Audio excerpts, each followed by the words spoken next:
Obrigado, Daniel. Muito boa noite, queridos irmãos.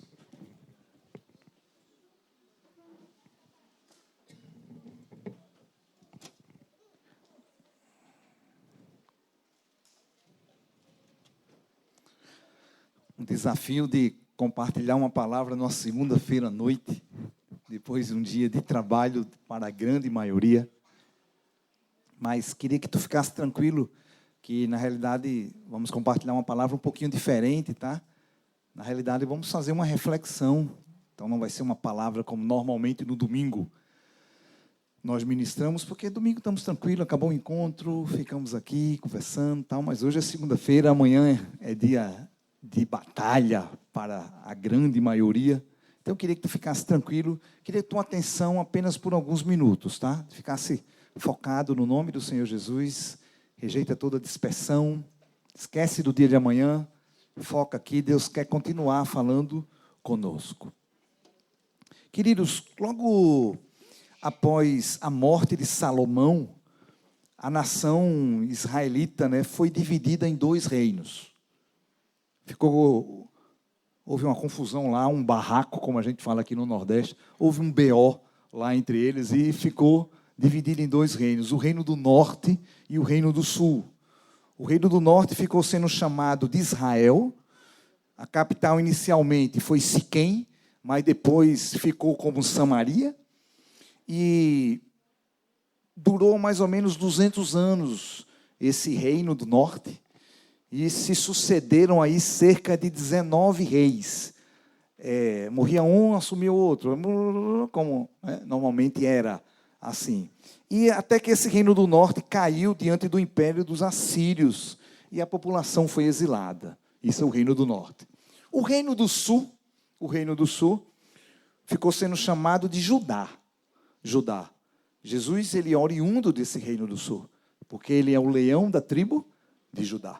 A capital ficou sendo Jerusalém que nós conhecemos, ficou há cerca de 350 anos se perpetuando, reis após reis, cerca de 20 reis se sucederam, e caiu, depois desses 350 anos, esse reino caiu diante do Império Babilônico, onde a parte da população foi exilada.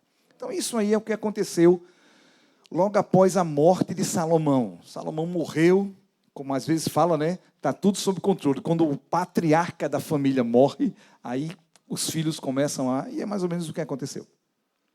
Quando a gente analisa a vida desses reis, o reinado desses reis, a grande maioria, tá? Não é 100%, mas a grande maioria, a gente consegue visualizar um padrão nas escrituras, tá?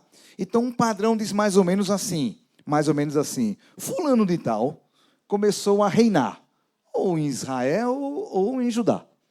Aí fala, ele começou a reinar com tantos anos de idade, mais ou menos. Aí fala, ele reinou durante tantos anos. Normalmente é assim. E aí chega um determinado momento, abre duas possibilidades. Uma possibilidade diz assim, e fulano de tal, ele fez o que era mal aos olhos do Senhor. E a outra possibilidade ele fez o que era reto, o que era bom aos olhos do Senhor. Então ficou se perpetuando os reis nesse padrão de procedimento. Ou uns faziam o que era bom e outros faziam o que era mal.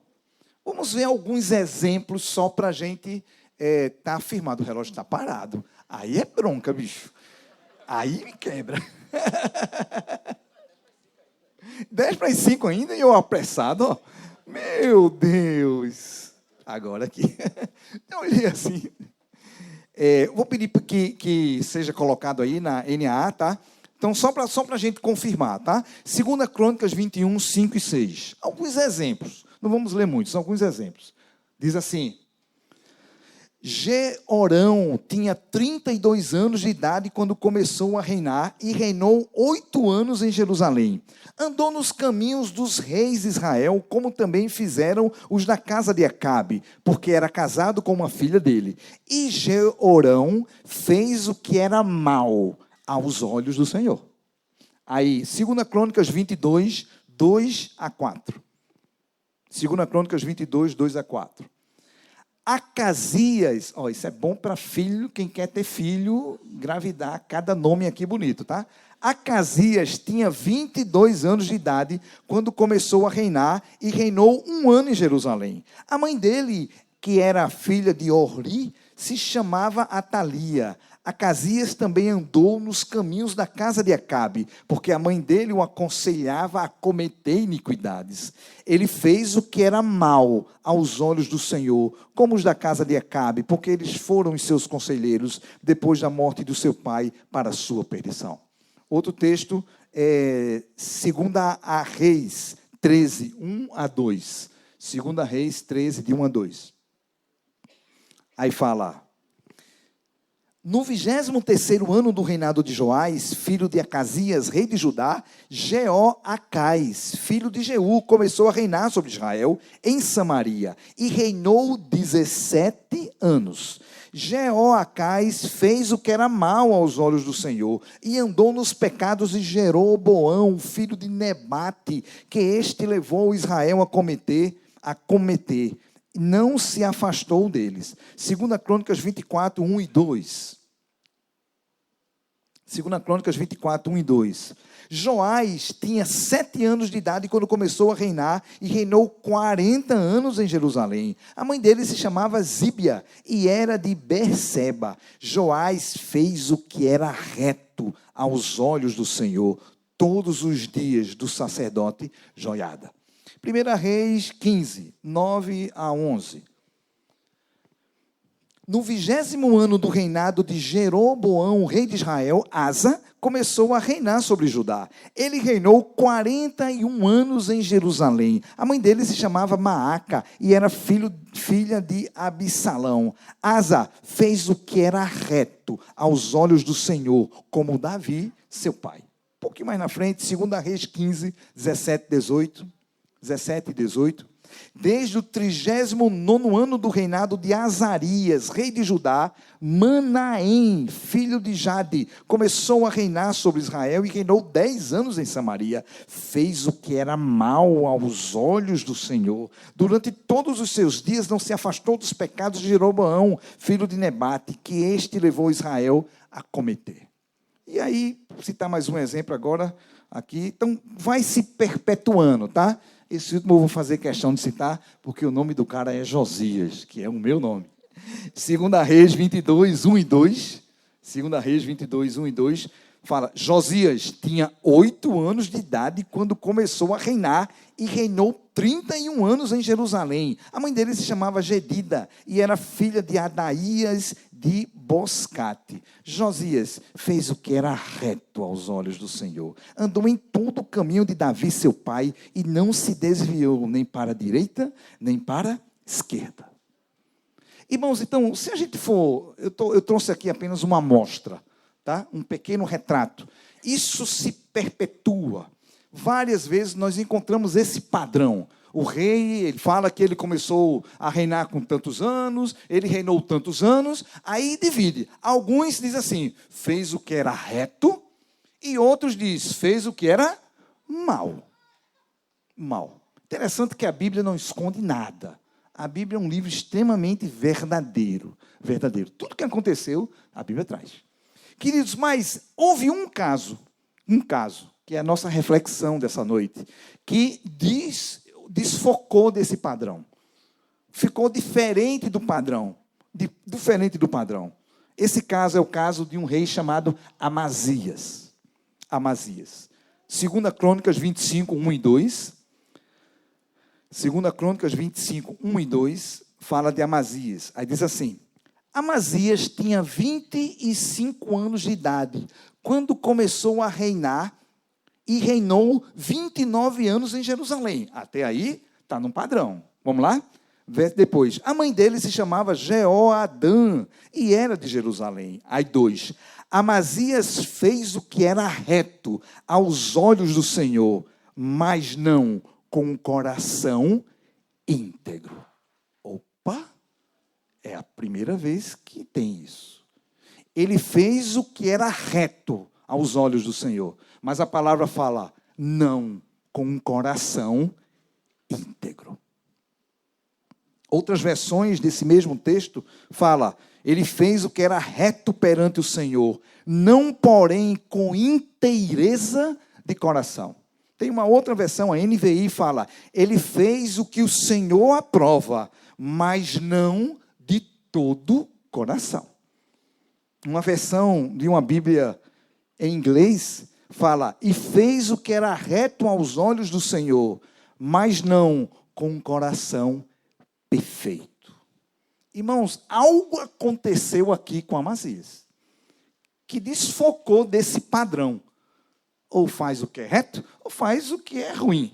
Amazias, ele fez o que era reto, mas algo Deus viu no coração de Amazias. Algo que ninguém conseguiu enxergar. Que a palavra fala, ele fez o que era reto, mas não fez com inteireza de coração. Não de todo o coração. Deus viu algo no coração de Amazias que precisava ser ajustado.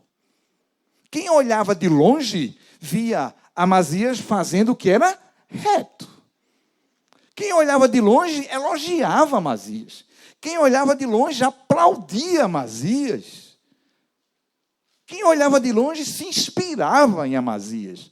Mas Deus que conhece a intenção do nosso coração, viu algo no coração de Amazias que precisava ser ajustado. Irmãos, como Deus falou comigo nesse texto.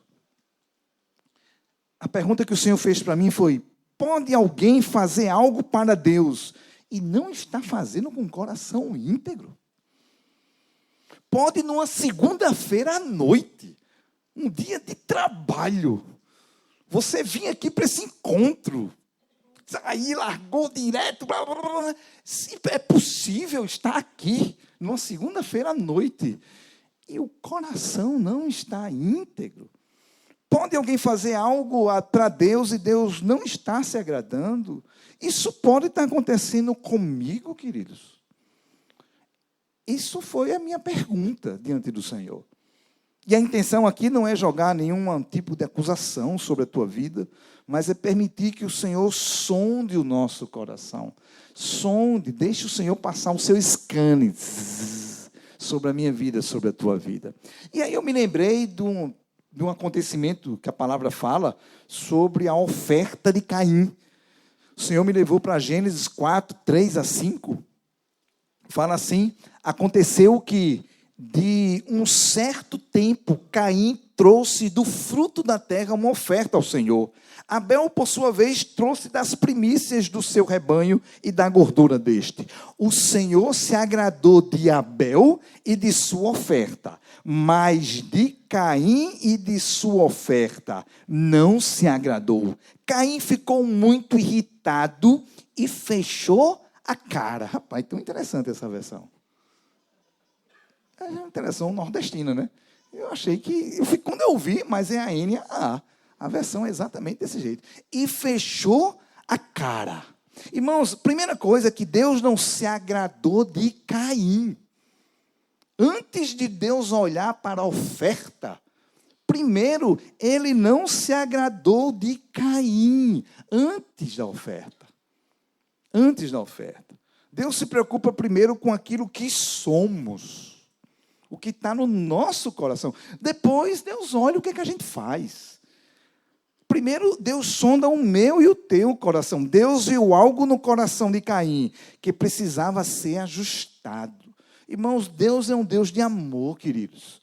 Deus não passa a mão por cima daquilo que precisa ser ajustado na nossa vida, sobre a desculpa de que nos ama, de que não vai permitir nenhum desconforto para nós. Não, não vou. Não, Deus é um Deus que nos ama, e porque Ele nos ama, Ele permite passar o fogo dele sobre as nossas vidas, para tirar tudo que é impuro, para tirar qualquer coisa que desagrade a Ele. Deus tem um evangelho humanista aí, um pseudo-amor, um engano, que diz, não, porque Deus ama, e não, que porque Ele ama, Ele corrige. Então, Deus viu algo no coração de Amazias. O que foi, Paulo? Não sei. Alguma coisa Deus enxergou no coração desse rei, que Deus disse, ele estava fazendo o que era reto aos meus olhos, mas não estava fazendo de todo o coração. Me lembrei de Hebreus 12, 5 a 6, o escritor de Hebreus, lembrando o que está em Provérbios 3, né? O escritor de Hebreus lembrou que Provérbios 3 fala, Hebreus 12, 5 a 6 fala, e vocês se esqueceram da exortação que lhes é dirigida como a filhos? Filhos meus, filho meu, não despreze a correção que vem do Senhor, nem desamine quando você é repreendido por Ele, porque o Senhor corrige a quem ama e castiga a todo filho, a quem aceita. Então, essa palavra, eu quero, no nome do Senhor Jesus, já trazer para o teu coração. Não desanima com essa palavra. Porque se eu estou sendo exortado pelo Senhor, admoestado pelo Senhor, que é a palavra correta, é porque eu sou alvo do amor dEle. Porque Deus me ama, é que Ele permite que venha para a superfície coisas que estão submersas. Coisas que estão lá embaixo, Ele permite que venha para a superfície, para que seja tratado. Porque Ele me corrige, porque eu sou amado pelo Senhor. Aleluia. Então, primeiro, Deus não se agradou de Caim. Primeira coisa. Como consequência, Deus não se agradou da oferta. Queridos, a oferta aqui é qualquer coisa que eu faço para Deus. Oferta não é dinheiro. Isso a gente chama de oferta, qualquer coisa que eu faço para Deus, qualquer atitude, qualquer palavra, qualquer serviço, uma esmola que eu dou, qualquer coisa que eu faço para Deus, isso é uma oferta. E o fato de Deus ter rejeitado a oferta de Caim foi uma oportunidade para Caim ajustar a sua vida diante do Senhor, querido. Foi uma oportunidade de ouro. O Senhor permitiu que isso acontecesse para Caim ajustar a sua vida. Infelizmente, nós sabemos o que aconteceu. Caim não ajustou a sua vida, a sequência foi terrível e ele acabou matando o seu irmão Abel. Primeiro homicídio que nós tivemos, Caim matou Abel, e Deus primeiro avisou que algo não estava bem em Caim.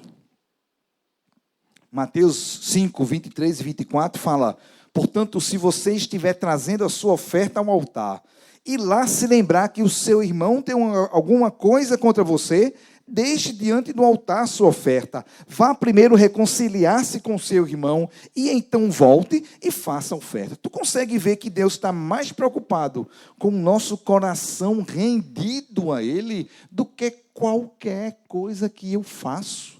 O foco de Deus não está naquilo que eu faço. O que o Senhor deseja é um coração completamente rendido a Ele. Continuação sobre Amazias, 2 Crônicas 25, 14 a 15. Continuando essa história. Quando Amazias voltou da matança dos edomitas, trouxe consigo os deuses dos filhos de Seir, tomou-os por seus deuses, adorou-os e lhes queimou incenso.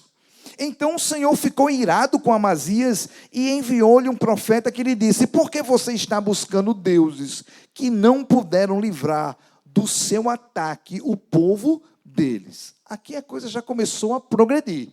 Amazias já estava adorando e queimando incenso a deuses estranhos. Veja, já estava colocando a sua confiança em deuses estranhos. Irmãos, e aí continua, 2 Crônicas ainda, 25, versículo 27, depois que Amazias deixou de seguir o Senhor. Tu consegue ver uma escada descendo? Depois que ele deixou de seguir o Senhor, aí fala, conspiraram contra ele em Jerusalém e ele fugiu para Laquis, porém enviaram homens atrás deles até Laquis e o mataram. Que fim trágico desse homem. Começou com um homem que fazia o que era reto aos olhos do Senhor, porém não de inteireza de coração. Começou com uma semente. Deus falou muito ao meu coração como precisamos guardar o nosso coração, irmãos. Como nós precisamos, de tudo que você deve guardar, a palavra fala, comece guardando o teu coração. Já estamos quase, fica tranquilo. 9h15. O que significa fazer o que é reto perante o Senhor, mas não de inteireza de coração? O que é isso? É muito subjetivo, né? Fazer o que é reto, mas não de inteireza, é um nome até difícil da gente. Eu chego a ficar sem saber o que é isso aí, o que seria isso. Vários aspectos poderíamos trazer. Queria só trazer 2 aspectos que o Senhor falou comigo. Quando não há uma intensidade na nossa entrega ao Senhor. Quando eu faço algo sem ser uma entrega absoluta. Marcos 12, 28 a 30, num texto muito conhecido nosso. Chegando um dos escribas que ouviu a discussão entre eles e viu que Jesus tinha dado uma boa resposta, perguntou-lhe qual é o principal de todos os mandamentos. Jesus respondeu, o principal é, escuta, ó Israel, o Senhor nosso Deus é o único Senhor. Ame o Senhor teu Deus de todo o teu coração, de toda a tua alma, de todo o teu entendimento e com toda a tua força. Aqui fala todo o coração, alma, força e entendimento. Eu não tomo café, alguns irmãos já sabem disso, eu não gosto de tomar café, mas já ouvi falar que é amar o Senhor com café. Amar o Senhor com coração, alma, força e entendimento. É amar com o Senhor com café. Café. Então, aqui fala de um amor completo, irmãos. Não é 50%, não é 70%, não é 90%, não fala de uma entrega parcial, com restrição, limitada, condicionada a certas circunstâncias. Ah, Paulo, quando eu me formar, é porque eu não me formei ainda, essa faculdade, olha, quando eu terminar esse meu curso, eu vou me dedicar ao Senhor inteiramente. Olha, quando eu casar, é porque sem casar não dá. Quando eu casar, que tiver a minha casa, com a minha família, olhe, quando os meus filhos crescerem, puxa vida, eu não consigo nem respirar. Quando os meus filhos estiverem maiores, eu vou, olhe, quando eu me aposentar, olhe, aí eu vou entregar completamente aos irmãos. Não é uma entrega condicionada. A palavra fala, amará o Senhor teu Deus com todo. A pergunta que o Senhor fez para mim foi, tu estás amando com tudo ou não? Estamos falando de intensidade. É um amor intenso, irmãos. E um amor abrangente. Um amor que envolve meu coração, a minha alma, a minha força, o meu empenho, o meu vigor, a minha dedicação, o meu entendimento. Um amor abrangente e intenso. Isso de maneira proporcional. Amém? É a proporção. Se eu posso dar 70, é o máximo que eu consigo dar, amém, eu preciso dar meus 70. Se meu querido irmão pode dar 80, amém, 80. Lembram daquela palavra da viúva pobre? A palavra fala que muitos ricos depositavam grandes valores. E aquela viúva depositou 2 moedas, não foi? Aí Jesus disse, essa daqui foi a quem mais entregou. Porque ela tinha nada. Aquilo era tudo que ela tinha, ela entregou. E os outros entregaram apenas daquilo que sobrava para eles. Aqui fala de intensidade. Amém? Aleluia? Estamos juntos ainda? Aleluia. Me lembrei da igreja de Laodiceia, Apocalipse 3, 15 a 17. Opa. Apocalipse 3, 15 a 17, um texto muito conhecido nosso. Conheço as obras que você realiza. que você não é nem frio, nem quente. Quem dera você fosse frio ou quente, assim porque você é morno e não é nem quente nem frio. Estou pronto a vomitá-lo da minha boca. Você diz, sou rico, estou bem de vida e não preciso de nada. Mas você não sabe que é infeliz, sim, miserável, pobre, cego e nu. Irmãos, isso foi uma carta que foi escrita para a igreja que existia numa cidade chamada Laodiceia. Laodiceia era localizada numa importante rota comercial situada em um planalto, um lugar alto. Então, era uma cidade próspera e segura, e os habitantes eram ricos, trabalhadores, educados. Na realidade, eles se achavam. Essa que é a palavra. Os caras se achavam. Era de Laodiceia, era uma raça superior. Mas Laodiceia tinha uma dificuldade com água. Ela tinha que trazer água de uma outra cidade e a água chegava morna. E o Senhor usou essa situação da água morna para trazer uma palavra muito forte para a igreja. A palavra não foi para a cidade de Laodiceia. Porque a cidade, as pessoas eram do mundo. Eram arrogantes, sem dúvida. A palavra foi para a igreja que estava naquela cidade. Porque a igreja estava começando a absolver aquela arrogância, não estava salgando, e o Senhor trouxe uma palavra muito forte, porque você é morno, você não é nem quente nem frio, e eu estou a ponto de vomitar da minha boca. Irmãos, eu já falei isso, tá? Depois eu fui aprendendo que não era. Por causa desse texto, tem uma história aí que algumas pessoas dizem assim, tem crente quente e tem crente frio. É verdade ou não é? Crente quente é aquele que começa a orar, ora em línguas, levanta a mão. Aquele crente que é assim, tal. Esse cara é um crente frio. Aí tem gente que fala, tem igreja quente e tem igreja fria. Quem já ouviu essa expressão? Rapaz, eu fui não sei aonde, meu amigo, que igreja fria, viu? Mas era o quê? O ar-condicionado? Não tem ar-condicionado, não. É que ninguém dava um glória a Deus, nada. É um negócio que era, meu Deus. E tem uma história de culto.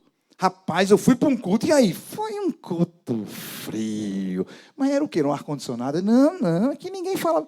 Não tem uma história, né? Baseado nesse texto. Irmãos, eu quero dizer que esse texto não fala nada disso, irmãos. A ênfase desse texto não tem nada a ver com isso.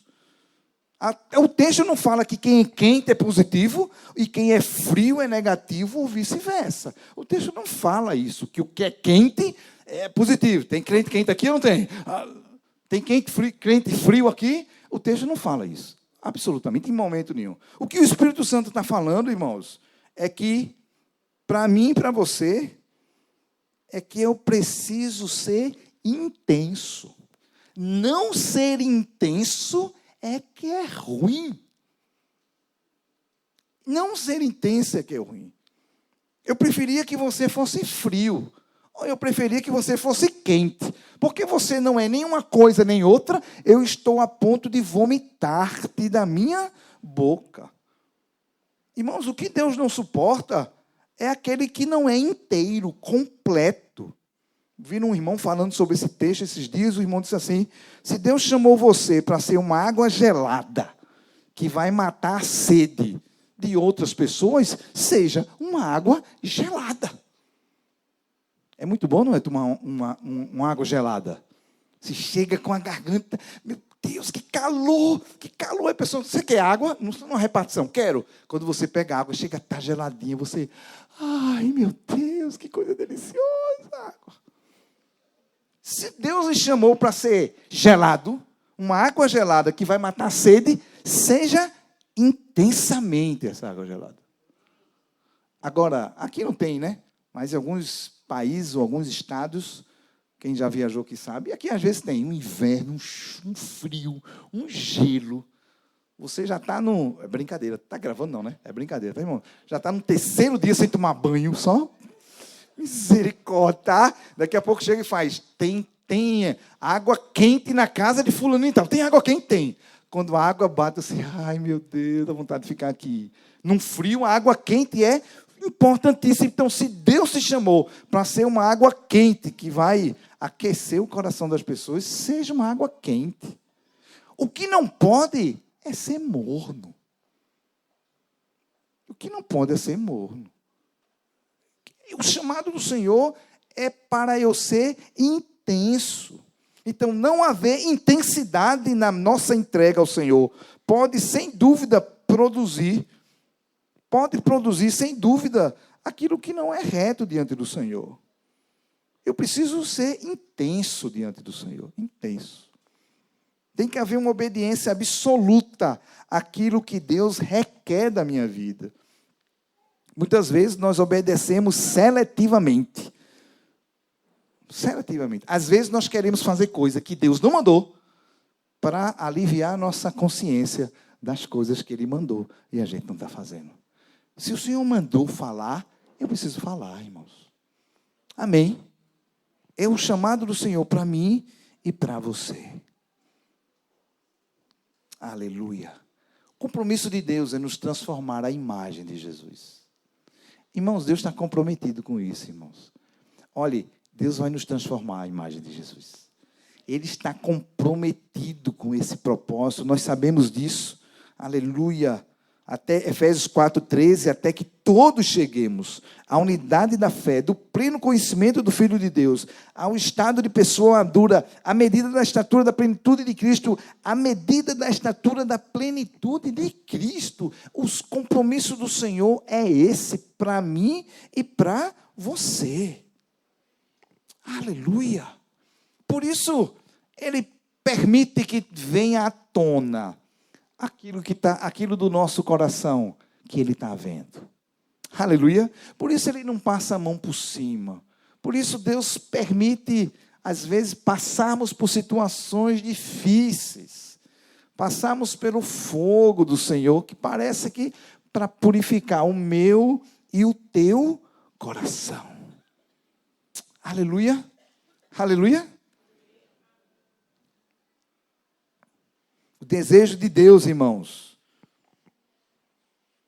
é que na minha partida, quando o Senhor me chamar para o meu verdadeiro lar, que é no céu, quando se referirem a mim, digam assim: existia um homem chamado Paulo.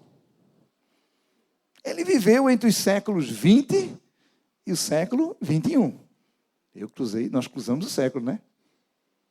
Ele viveu no Brasil. Ele viveu 100 anos, tá bom? 105. 105 anos, eu tenho fé. 105 anos. Ele fez tudo que era reto aos olhos do Senhor, com inteireza de coração. Aleluia. Quero profetizar isso na tua vida. Que o Senhor vai se referir à tua vida desse jeito. Vai olhar e vai dizer, ele fez o que era reto aos olhos do Senhor. Sim, é verdade. Com um coração inteiro, com um coração rendido. Pode ser que as pessoas não compreendam isso. Pode ser que para as pessoas seja um homem e uma mulher que não tem nenhuma visibilidade, não tem nenhum sucesso de acordo com o entendimento de sucesso que o mundo tem.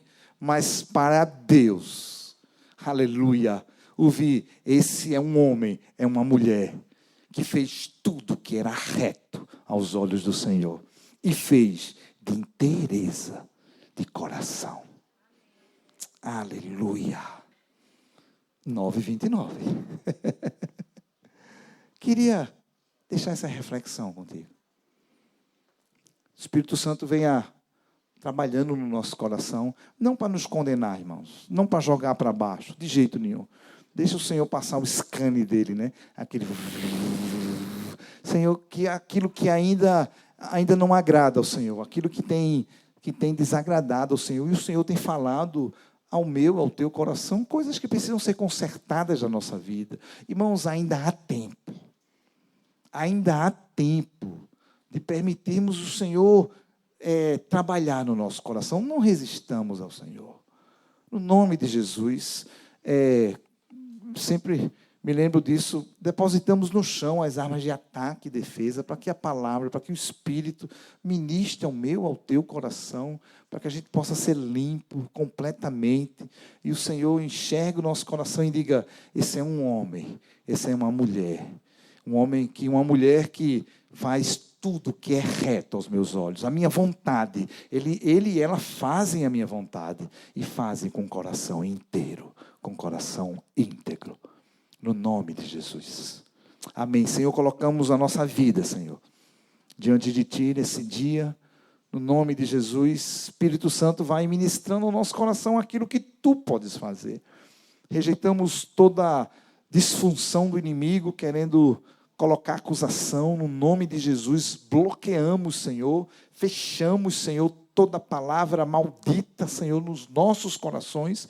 Declaramos o nosso coração um jardim fechado, Senhor, para apenas o Teu Espírito falar, Senhor. Apenas ecoe a voz do Teu Espírito, Senhor, mostrando aquilo que precisa ser ajustado na nossa vida. Obrigado porque somos repreendidos, porque somos filhos, Senhor. Pai, Tu nos amas, Senhor, Tu se preocupa conosco, Senhor. Estás encarregado de uma grande obra de transformar a mim e os meus irmãos a Tua imagem, Senhor. A Tua imagem, Senhor, de glória em glória, Senhor. Produz essa transformação no nosso coração. Queremos ser discípulos fáceis, Senhor. Pai, maleáveis em Tua mão, Senhor, no nome de Jesus. Se for necessário, desfaz o vaso e faz de acordo com aquilo que está no Teu coração, Senhor. No nome do Senhor Jesus, acolhemos com mansidão a Tua palavra. No nome do Senhor Jesus. Aleluia.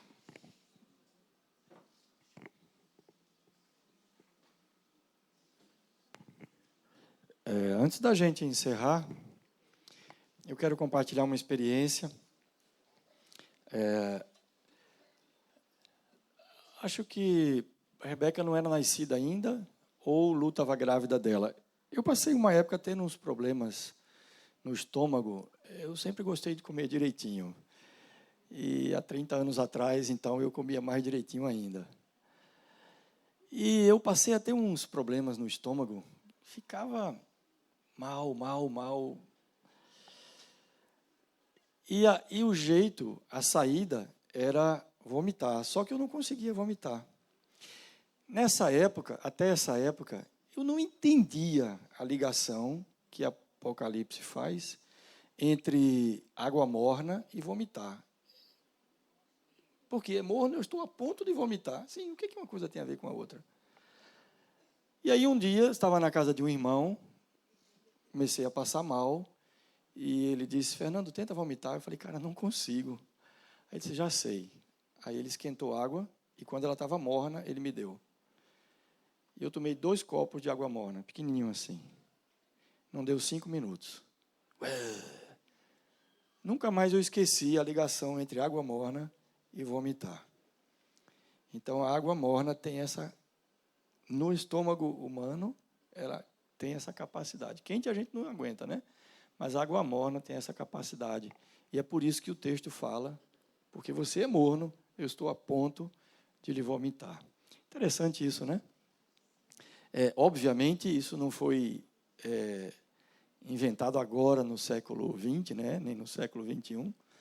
Obviamente, as pessoas daquela cidade tinham que arrumar um jeito de tomar água que não era aquela água morna, e quem tomava vomitava. Então, era algo conhecido por eles. Mas era desconhecido por mim e provavelmente pela maioria de vocês. E essa é a razão. A água morna tem essa capacidade. Então, o Senhor nos chama a não ser mornos, porque a oferta de um coração morno, não é, desagrada profundamente ao Senhor.